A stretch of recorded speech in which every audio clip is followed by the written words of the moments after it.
This is Kanisha Grayson, founder and CEO of The Art of Applying. In case you don't know, we help people get into the world's best grad schools and get money to pay for it.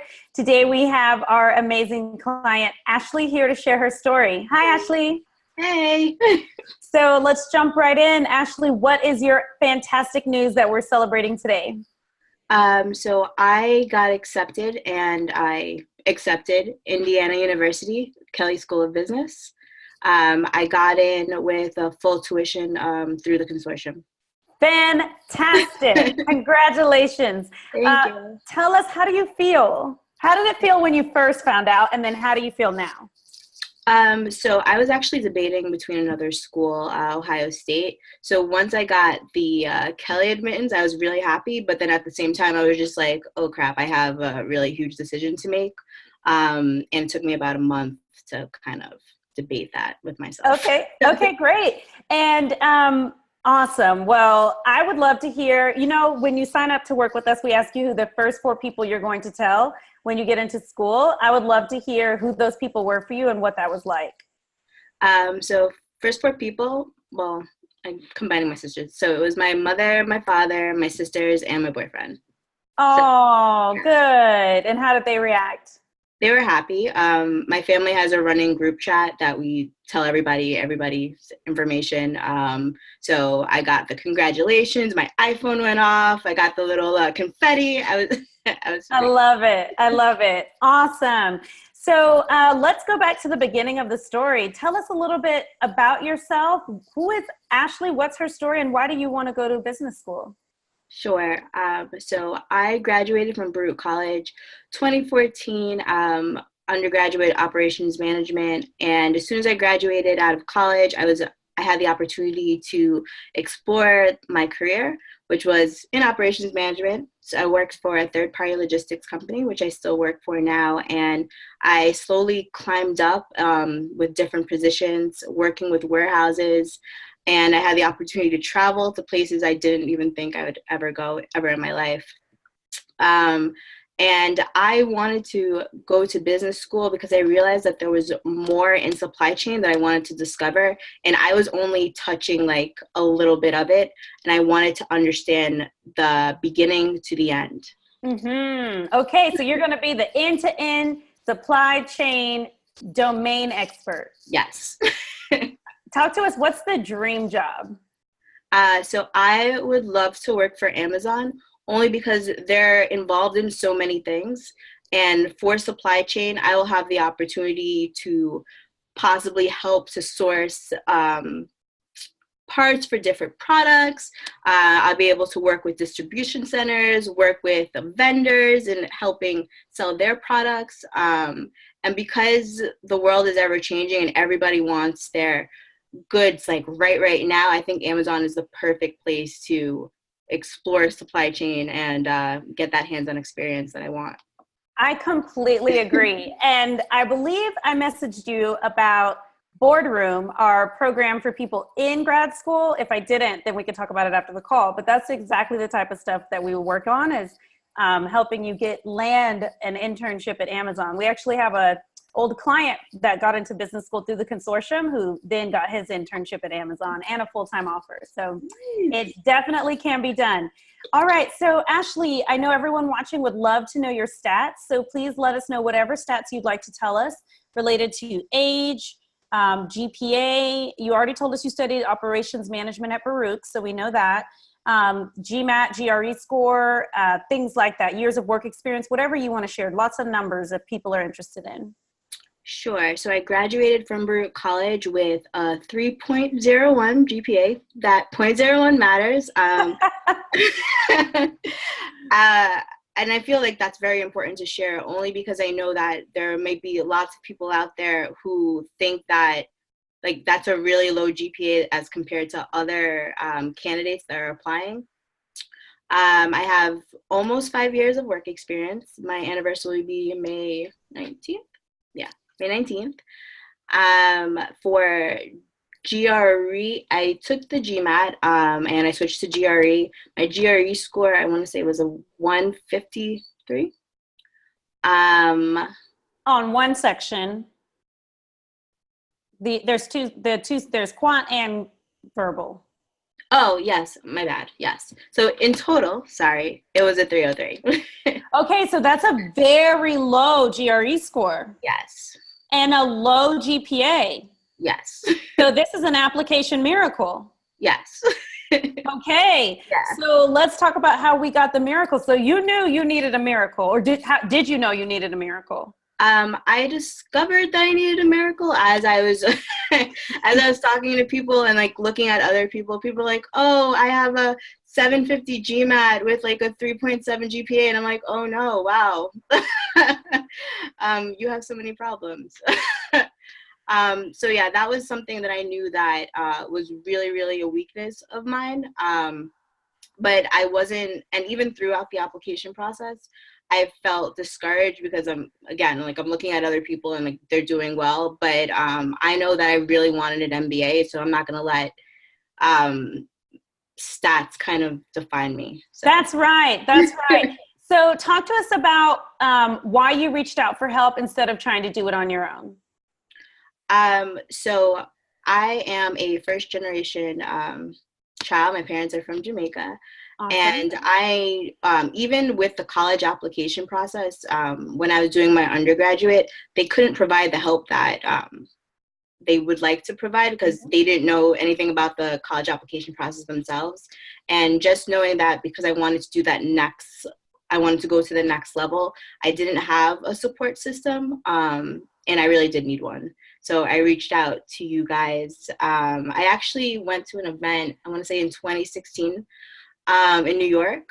You were at my speaking Yes. event? Oh, Yeah. wow. So I chose that over going to a happy hour that afternoon. Yeah. Yeah. Wow. I didn't know that. Yes. I didn't know. That makes me so happy. Oh, Yeah. man, we got to do more of those then for sure. Yeah. So that was in 2016, and I signed up for your emails, and I'd see them, and I'd like flag them or delete them, like stop sending me emails. Wait, you would flag them like as spam? No, flag them like okay. I have to come back to this. Okay. Yeah, I had a whole bunch of those. Yeah. Well, I'm sorry. What was the question? No, the question was, why did you reach out instead of trying to do it on your own? And I do feel like you answered that because you're first generation and you wanted to get that support network. And what made you choose the art of applying versus other companies? I feel as if I kind of resonated with you in a sense. You are a woman of color, and the experiences that all the other consultants had, it really touched me. And I felt as if like there was other consultants that, not that I'm like discriminating against their age, but it seemed as if they had like a rubric of you had to do this, you had to do that. And one thing that really stuck out to me was that you were like, come as you are. I'm going to make you great. I'm going to make you great. So. I love that, Ashley. And that's exactly right. Come as you are, and let's highlight your strengths, and let's mitigate the weaknesses, or even turn your apparent weaknesses into strengths. Awesome. Okay, so Ashley, talk to us about what it was like. Talk to everyone watching. What was it like working with us? What did you like best? I really liked that everything was very organized. You gave us I did the 6-week program. So there was a lot of stuff to do within the 6 weeks. I must admit, I did not get everything done, but knowing that there was some type of structure really helped to organize myself. Even though I wasn't able to do everything in the 6 weeks, I could take time to knock off things off the checklist. I also really, really loved the Facebook group that you had for all the alumni for the Art of Applying. As I was going through this process, I felt like I was alone, and I didn't have a Facebook before either. But as I was going through the program, I felt alone, and I felt like I needed someone to talk to. And I had the support of a whole bunch of great people to assist me and asking those questions and getting answers, and knowing that I wasn't the only one freaking out. So that's exactly right. I love to hear that, Ashley. So for those of you watching, what Ashley's talking about is we have a private and secret Facebook group just for our clients. No one can see that they're in there. like your job can't see it, your Facebook friends can't see it, but there's a bunch of you in there. I think we have probably 60 people in the group. And what Ashley's referring to is that's a place where you can post your wins, post your questions if you're discouraged, post photos of your school visits, and get, you know, likes and comments. And we have a really beautiful, vibrant community in there. I absolutely love it as well. And so that's what Ashley's talking about. And I just wanted to make that clarification because we also have a free group that, as of this video, has over 3,400 people in it. And in that free group, it's similar, but that one's open and free and for people who are not our clients. And obviously, they're not getting that coaching from me and the team. But I did want to differentiate between our free group and then our secret, private, super awesome Facebook group for our clients. Wonderful. So, Ashley, what encouragement would you give to other first-generation students who are thinking, oh man, I don't know if I want to invest in getting help. Don't say the price, just because we like to, as you know, talk about the investment during the breakthrough call if we feel we can help the person.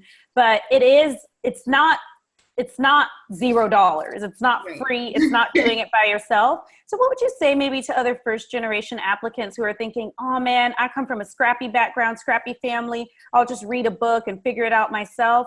What made it worth it to you to invest in getting one-on-one help? Sure. So I was always told if you want something like really, really good, sometimes you have to pay. You have to pay money for it.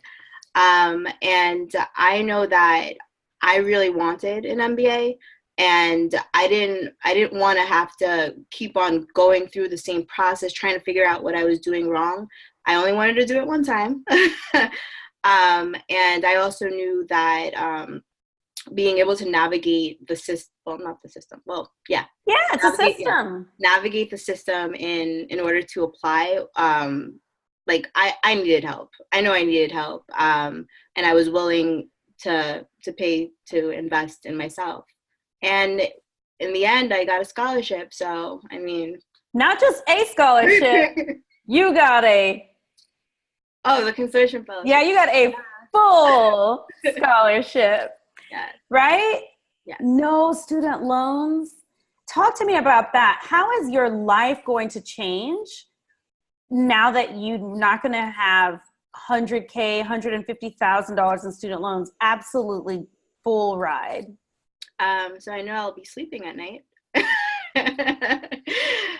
So that's good. I also graduated from undergrad, fortunately, by going to a city school without debt. So I'd like to, continue that trend. And I know that student debt is something that is really, it's a problem within the United States. So, I mean, It's a huge problem. Yeah, I'm very fortunate to not have to pay. Good. I'm so happy for you. I myself graduated with $150,000 in student loans. That's a whole house here in Texas, 4-bedroom house you can get for that in Texas. Oh, that's a price in New York. Definitely. That's like one closet in New York. But no, that's a whole pretty house. You're not going to be in the city, but it's a whole house in Texas. Yeah. And I was able to pay it off in 7 years, but it was a tremendous, tremendous burden. I'm so grateful I was able to pay it off by helping people like you achieve their dreams. But what's even better is to not get it in the first place. Right. Mm-hmm. So I'm so happy for you. All right. So let's see. What might you say to, did you have any parents or anybody join you on your breakthrough call, or were you on your call alone? I was on the call by myself. Okay. So I can imagine, though, that for our first generation clients, some of them may consult their parents about this. What might you say to parents who are first generation Americans or immigrants to this country who don't know what this is or why people pay to get help to apply? And what might you say to them? I would remind them that they came to the United States for a reason. As my parents love to tell me when I'd ever get in trouble, like, how hard I had to struggle to get here. The investment is worth it. Like, if you came to this country to make sure that your children got a better life, just having them, even if they're not part of the investment. Just encouraging your child to invest in themselves is the greatest thing that you could ever do for them. So beautiful. And what a huge return on your investment to not only go to a great business school, but to go absolutely for free. yes. Awesome. I love it. Anything else you want to share? Anything else you want to say, Ashley? No, but in terms of your application process, I would really encourage people to make sure that they do their due diligence researching beforehand for the schools. That way, when you get all your acceptances and you have all your interviews, you're not overwhelmed with making decisions. So. Oh, is that something that happened to you? Yes. Okay, got it. And so would it be helpful if people start the process earlier? Yes, it would definitely help. Mm-hmm. I so often people come to us and say, oh, well, I'm going to get my GMAT score right, or I'm going to get my GRE score right, and then I'll reach out and work with you. And what would you say to those people who think that they should wait months and months before they start on their application? I would say don't wait. You would love to think that you are going to get the perfect score because you're going to study super hard and you're going to have all the time in the world, but reality kicks in and then you have to do overtime at work. You have to travel for work. You thought that you were really good at taking the test and then you sat down during the test and your practice exam does not match whatever you got that day. And then you have to retake it, you have to restudy, and time goes by, and then it's deadline time for your applications. That's right. So start as soon as possible. Do not say, oh, this is me talking to the viewer. Yes. Do not say, oh, I'm going to get the perfect test score and then I'll reach out for help. No, the sooner you reach out, the better, because we can actually help you overcome a low test score, also help you manage your time, and help you have clarity on the exact score you need to get in order to get into your school. And Ashley, you got a minimum customized test score. You probably didn't even hit it. The score. I was stressing out. So Ashley didn't even apply with us as a green light applicant. She was actually a red light applicant, but she still got in with a full ride. Yeah. So that means that Ashley didn't hit the score, the modest score that we set for her to hit, to say, hey, we feel really good about you applying. But even so, by doing most of the work in the program, showing up, staying committed, Ashley got her results. So I just wanted to point that out. And Ashley, I'm so proud of you, and I am so, so happy for you. Thank you. I couldn't do it without you guys. And Ritu. Yes, and your consultant too. That's right. Thanks for watching our video. For more videos just like this, make sure you click subscribe. And if you want to work with us on your graduate school applications, visit us at theartofapplying.com or click on the link below in the description.